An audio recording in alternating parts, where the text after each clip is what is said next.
andama karon ang inyuhang makasing-kasing og andama karon ang inyuhang mga salabutan. Og nagatuo ko nga ningatak na sa kaudtuhon daghang mga uhaw nga kasing-kasing nga nagakinahanglan sa pulong sa Dios. Busa igsoon, gikinahanglan gyud nato ang pulong sa Dios sa matag karon ug unya sa matag usa nato ka kinabuhi. So dili kita magalangan, dalhon ko kamo sa tema nga nagakanayon, a cure for a heart troubled. Igsoon daghan ang katauhan karon nga adunay gubot nga mga kasing-kasing ug mga huna-huna karon, gubot sa mga panghitabo sa atong kalibutan karon. Mao manggani hinungdan mga igsoon, tungod sa kagubot sa huna-huna, ang tawo dili na niya matarong o mapukos ang iyahang pag-alagad sa atong buhi nga Dios. Nganuman, tungod kay ang tawo puno sa problema, puno sa kalisdanan, puno sa kalisod ug puno sa kabalaka. So karon mga igsoon, unsa may angay natong buhaton sa ato ang mga gubot nga huna-huna ug mga nahasol nga kasing-kasing. Walay lain nato nga buhaton, mao ang pagtugyan sa atong buhi nga Dios. Tungod kay nasayod kita nga without God we can do nothing. Wala gyud tay mahimo sa atong kaugalingon kung wala ang Dios nga maoy magapatiliwala kanato. Mao man gani ang Jeremiah kapitulo 33 bersikulo 3 nagakanayon, tawga ako sa panahon sa inyong pagpanginahanglan, kay ako magapakita kaninyo og dagkong magabutang nga sukad wala ninyo hisayre. Buot pasabot mga igsoon, kung ang tao mapuno na gani sa problema, mapuno na gani sa kalisod, mapuno na gani sa bisan unsang butang nga nakahasol sa iyang huna-huna o kasing-kasing, ang tao mga igsoon maningkamot na siyang kaugalingon sa pagpangita og solusyon aron kini kahatagan o kasulbaran unsa man ang problema nga naa sa imong kinabuhi. Apan sultihan ta ka mga igsoon nga bisan unsaon pagpaningkamot sa tao, bisan unsaon og pagpangita og solusyon sa tao, kung dili siya muduol sa Dios, walay kapuslanan ang iyang pagpaningkamot. Apan kung ang tao muduol sa Dios ug mosurrender sa Dios, naa sa Dios ang katubagan, naa sa Dios ang tambal sa kasing-kasing nga nahasol ug nasamaran. Mao na mga igsoon, glory to God, hallelujah. Ning takna sa katuhon, sultihan ta ka nga ang pulong sa Dios mao'y tambal mga igsoon sa atong nasamok nga kasing-kasing karon. So igsoon, daghan karon ang mga kasing-kasing karon nga wala mahusay. Kaha Kristohanon ka karon nga naay gubot nga panghuna-huna, dunay problemang dako kaayo, dunay kalisod nga giatubang, dunay kabalaka nga giatubang. Igsoon, walay laing solusyon mao si Ginoong Hesukristo nga kung muduol kaniya, dili gyud kaniya pakyason o dili kagyud niya pakaulawan. Nganuman, kay ang Dios nga atong gialagaran, dili siya Dios nga buta, nga dili makakita sa atong mga problema. Dili sa Dios nga bungol, nga dili makadungog sa atong mga pagtuaw kaniya. Ang solusyon sa gitawag kasing-kasing nga nahasol o kasing-kasing nga nagproblema, sultihan ta ka nga ang pinakasolusyon maulang gyud si Ginoong Hesus nga maoy naghatag kanatog paglaom sa matag usa nato ka kinabuhi. Usahay kitang makristohanon, mubiya tas Ginoo. Dunay panahon nga distansya ta sa Ginoo. Sa panahon nga decline na gani ka sa Ginoo mga igsoon, layo na kas presensya sa atong buhi nga Dios. Sa diha nga mo inklinar na ka atubangan sa Ginoo, lisod na kaayo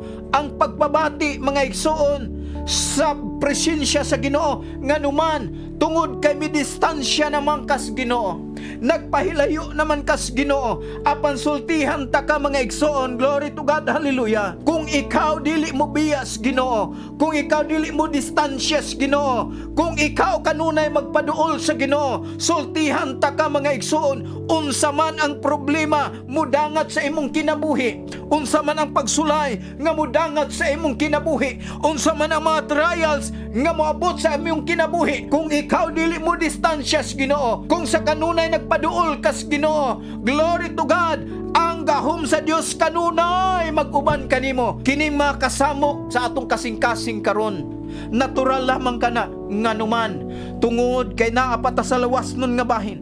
Dili ikatingala igsoon nga kita mo batig mga problema. Dili ikatingala nga kita mabalaka.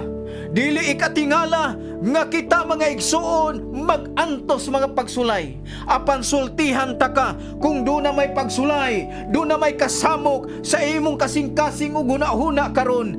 Ayaw ka na ikatingala, hinunoa, pasalamati ang Dios sa matag problema nga budangat sa imong kinabuhi. Nganuman tungod kay nag-ingon ang pulong sa Dios dinha sa Santiago kapitulo 1 bersikulo 12, bulahan ang taong makasugata og nagkadaiyang mga pagsulay, kay tapos unya ni ana maangko niya ang purong-purong nga giandam sa Dios alang kanimo ug alang kanako. Mo na mga igsoon, glory to God, hallelujah, nganong gialaw sa Dios ang problema. Igsoon, sultihan ta ka, gihatag na sa Ginoo, gialaw na sa Ginoo aron makita sa Dios unsa ka kamatinud-anon nga Kristohanon, unsa ka kapitpol nga Kristohanon diha sa Ginoo. Dili tanan lunlon problema, dili lunlon tanan kabalaka, dili tanan lunlon pagsulay. Sultihan ta ka sa panahon nga gialaw sa Dios ang mga trials sa atong kinabuhi, o sa diha nga makita nas Ginoo mga igsoon, kung giunsa nimo pag-receive ang mga pagsulay nga mudangat o nidangat sa imong kinabuhi. Sultihan ta ka, ang Dios wala mga igsoon mahikatulog. Nasayod ang Dios ni ana, nakakita ang Dios ni ana. Mauman gani mga igsoon, glory to God, hallelujah, nga sa panahon nga makita sa Dios nga diin ang mga problema wala nimo likaye, kung dili imo kining gidawat o gi-receive nga sa gitawag kinasing-kasing gayon. Sultihan ta ka sa dihang makita nas Ginoo mga igsoon nga wala ka muangal, wala ka mo balibad sa mga problemang muda nidangat sa imuha. Sultihan ta ka, muingon unya ang Dios sa iyang kaugalingon, siya magaingon, enough, okay na, tama na. So gidawat nas Ginoo, nailhan sa Ginoo, glory to God, ug nasayra nas Ginoo nga sa panahon nga duna kay trials nga moabot sa imong kinabuhi. Praise God, dili ka mo surrender kung dili imo hinon gitugyan das Ginoo. Praise God, wala ka nagmahay, wala ka nagmater unsa nga problema kagamay o kadako nga midangat sa imuha. Praise God, ang imong gihunahuna o ang atong hunahunaon mga igsoon sa panahon nga naay problemang mudangat kanato, glory to God, mas padakuon nato ang atong pagtuo o pagsalig sa atong buhi nga Dios. Nganuman tungod kay ang Dios mas dako kaysa mga problema nga atong giatubang. Mao na mga igsoon sa atong kinabuhi bitaw, sa panahon nga dunay mga milagrong buhat sa Ginoo, dunay mga katingalahang buhat ang Dios sa atong kinabuhi mga igsoon, glory to God, hallelujah. Usahay dunay panahon nga di na ta gusto mo biya sa Ginoo, dili na ta gusto mahimulag sa Ginoo, nganuman na feel nato, nabati nato unsa ang paghigugma sa Dios sa matag usa nato kakinabuhi. Mao na mga igsoon, sa butang nga ginabuhat sa Dios sa matag adlaw sa atong kinabuhi, lami kayo handumon, lami kaayo handurawon sa kanunay sa matag adlaw. Kung ang Dios kauban nato, dili na ta gusto mahimulag pa sa iyang presensya, dili na ta gusto mahimulag pa mga igsoon sa iyang kiliran. Nganuman gipabati sa Dios sa matag adlaw sa matag usa nato kakinabuhi, unsa ta kapinangga sa Ginoo. Ug sa panahon nga si Kristo Jesus nga naa na sa imong kasing-kasing, whatever problems nga moabot sa atong kinabuhi o unsa man ang kalisod, trial sa kinabuhi moabot sa atong kinabuhi, kaya na nimo daugon, kaya na nimo lahutayon. Nganuman kay imo namang gipapuyo si Kristo Jesus diha sa imong kasing-kasing.